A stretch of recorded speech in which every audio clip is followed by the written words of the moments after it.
Hey, it's Dylan here. So I had problem number 1, and it gave us a list of different things, and then it gave us the questions. So the first one was, which of the terms described is an example of a regulatory protein? And so I wrote down the list, and it was an activator, cap, and repressor.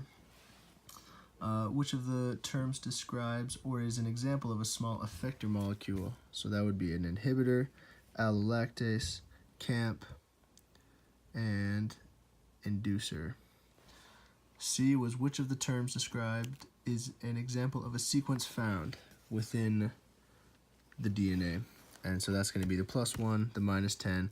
Operator, LAC-A and LAC-Z, both of those are the structural genes. Which of the above is not involved in the lac operon? So there's only one, and that's going to be the inhibitor, because the inhibitor is going to act on the operon. Which is an example of a structural gene? As I said, it's going to be LAC-A and LAC-Z. Oh.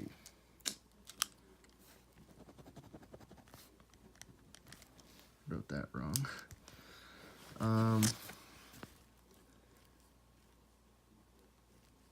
Part 2 is a fill in the blanks.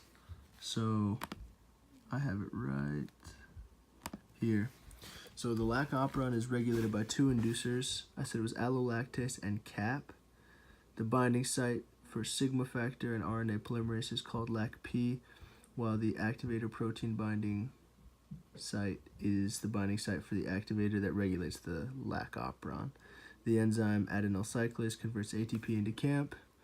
The -30, -10, +1 are found within the LAC-P portion of the lac operon. The LAC-I gene encodes the lac repressor, while the LAC-Y gene encodes lactose permease. Attenuation can regulate gene expression in bacteria by causing transcription to terminate prematurely. An E. coli strain that contains 2 copies of the lac operon is called a merozygote strain. Hey guys, here we have the week 12 group problems. Question 3. It says, suppose you're examining the lac operon in E. coli. In your experiments, the activity of the enzyme beta-galactidase is measured by including xgal and IPTG in the growth media. IPTG can mimic, I don't know how to say that. IPTG can bind the lac repressor and release the repressor from the operator. xgal is a molecule that is a substrate for beta-galactidase and turns the E. coli cells blue when metabolized. So parts A through E describe 5 different culture conditions that will be used in your experiments. Determine if the culture conditions described in parts A through E will result in blue E. coli cells. For this problem, assume that your E. coli cells contain wild-type lac operon components, that allolactase is absent in all cases, and the abundant ATP is present in all cases.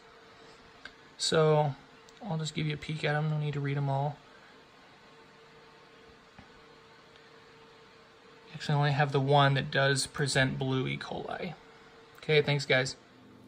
This is James Leo. I'm doing questions 4 and 5 for lesson 12 group problems. 4A is going to be inducible because it's all wild type, so it's all normal. 4B, it's going to be non-inducible because the lac operon is always off due to the defective repressor. 4C, for the chromosome, we got a defective operator right here, and for the plasmid we have a defective operator as well, which means this expression should be constitutive. D, we have all wild type normal chromosome but a defective repressor in the plasmid, which means that it will always stay bound to the operator, can be turned on, making it non-inducible. And finally, for E, we have a defective repressor in the chromosome 1S and a defective operator plasmid, making this constitutive because the lac operon is always on in the plasmid and can't be turned on in the chromosome. So that's 4. Question 5. This is what we have. For 5A, we have,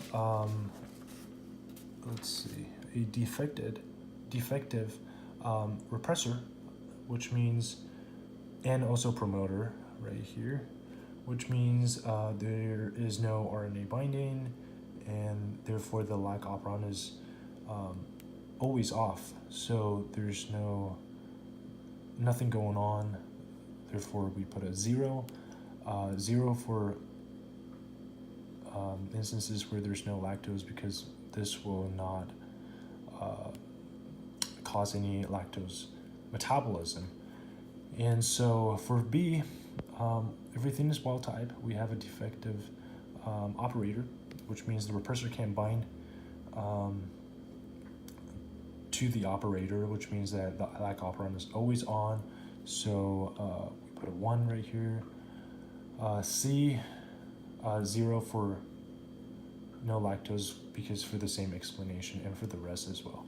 C, we have a wild type chromosome, so it's all normal, and then we have a plasmid with a defective operator, which means repressors can bind to it. Lac operon is always on. There's a lot of transcription going on, so we put a 2 right here. For D, we have a defective repressor on the chromosome, defective promoter on the F plasmid, which means in the chromosome it should be constitutive, and for the plasmid